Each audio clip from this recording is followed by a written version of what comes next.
Assalamualaikum warahmatullahi wabarakatuh. Hai anak kelas 5, jumpa lagi dalam pembelajaran PPKN.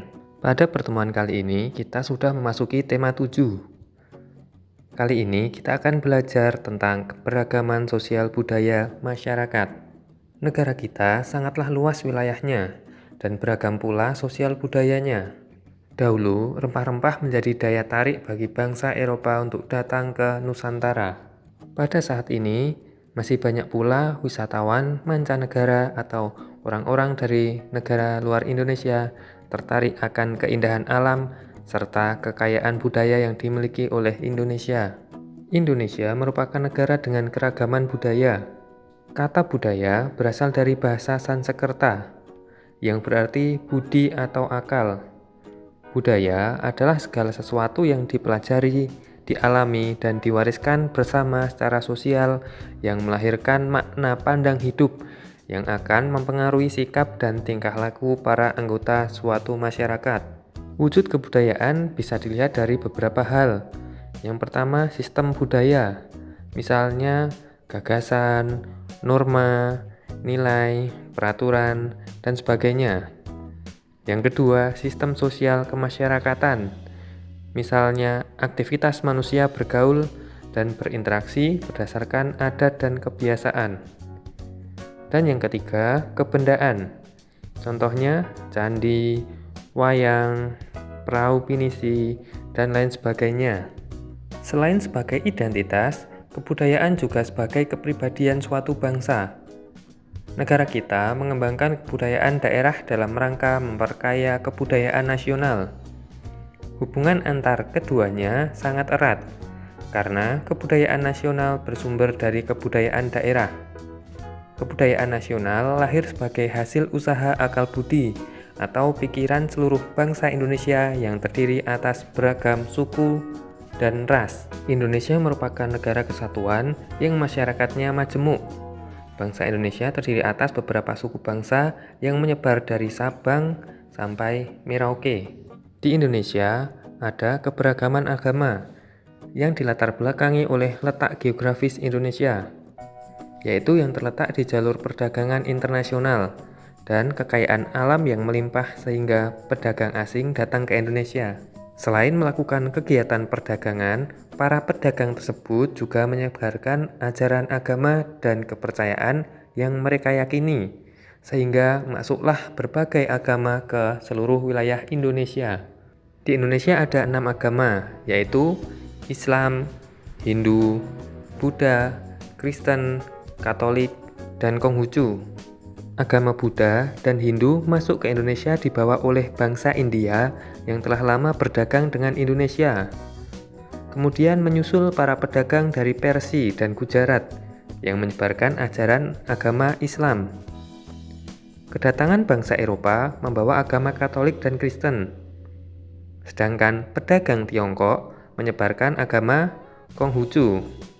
Ajaran agama tersebut diterima oleh bangsa Indonesia karena sebelumnya masyarakat sudah mengenal kepercayaan seperti dinamisme maupun animisme, juga sifat keterbukaan masyarakat Indonesia terhadap budaya lain.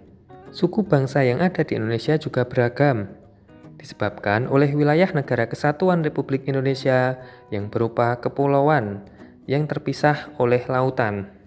Setiap suku memiliki ciri khas dan karakteristik masing-masing. Beragamnya suku bangsa menyebabkan sosial budaya yang beragam.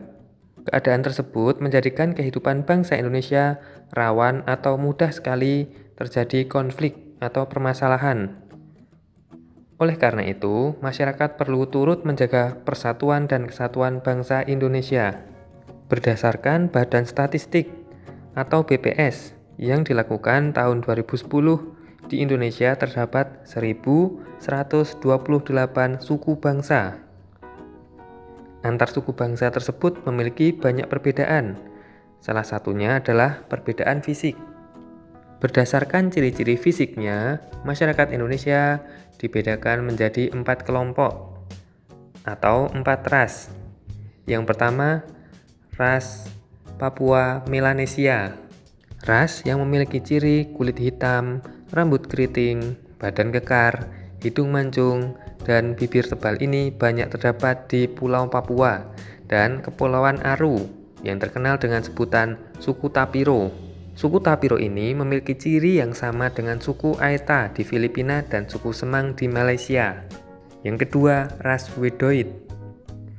Mempunyai ciri perawakan kecil, rambut berombak, dan kulit sawo matang. Suku bangsa Indonesia yang termasuk ras Wedoid yaitu suku Toala di Semenanjung Barat Daya Sulawesi, suku Tomuna di Pulau Muna, suku Gayo di sekitar Danau Toba, suku Kubu di Jambi, suku Sakai di Siak, dan suku Tomuna di Kepulauan Mentawai. Yang ketiga, ras Melayu Tua atau Proto-Melayu.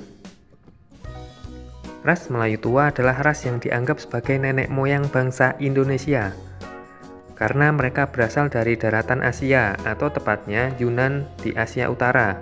Mereka yang datang merupakan ras Melayu Mongoloid yang memiliki ciri rambut ikal atau lurus, muka bulat, sawo matang kulitnya, badan tinggi ramping, hidung sedang atau lebar. Kebudayaannya masih asli, menganut paham animisme dan dinamisme.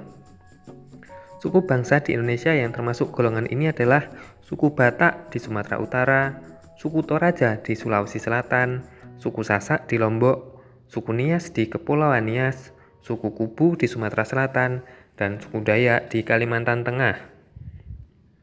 Yang keempat, ras Melayu Muda atau Deutero Melayu.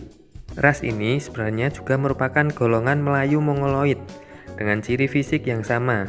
Selain ciri fisik yang sama, mereka juga mempunyai ciri kebudayaan zaman perunggu dan sudah tidak menganut paham animisme dan dinamisme.